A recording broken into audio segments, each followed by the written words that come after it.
Okay, here we are with the Croix Avid 9'6" and Larry Kirchner, Carp Pro Angler and general all-round good guy. When we were first starting to design this rod, we did spend some time with Larry on one of the early prototypes to get his feedback and his views, because this is a rod that I have to say I'm not so familiar with.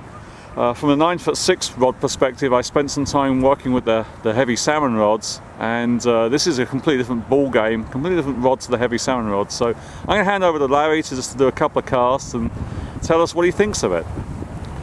Alright, well, let's start with a cast.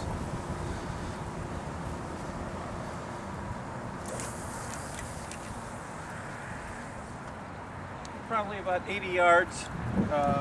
Yep. One of the nice things that I found about the Croix Avid 9'6" is that for a lot of Americans, we're not quite ready to commit to buying true carp rods for the distance, because usually we're going to use that rod for something else. I myself started as a catfish angler, and the need to get into areas where I could fish under trees, or to multi-purpose the rod for going out for a day for salmon fishing, or possibly even to go and put a sucker on it and go out fishing for northern pike, makes the versatility of a rod that can handle a big fish yet still be manageable in most situations was really key to my finally choosing to use these rods.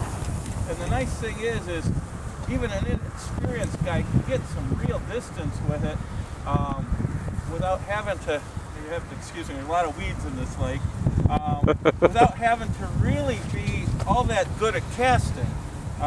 You'll find that a lot of Americans just want to go out and fish for the weekend, and they're not going to put the time in trying to develop skills, and the St. Croix rod kind of makes up for a lot of my own shortcomings, if you will.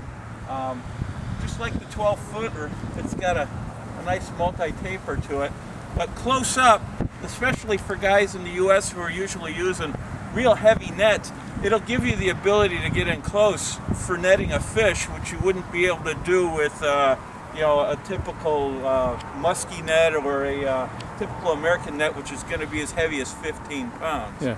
If you hand me that lead there, Larry, and we'll see if we can show a little bit of the tip action on this rod, and then it really does get into, if you want to hold on to it, Let me get a little more line okay.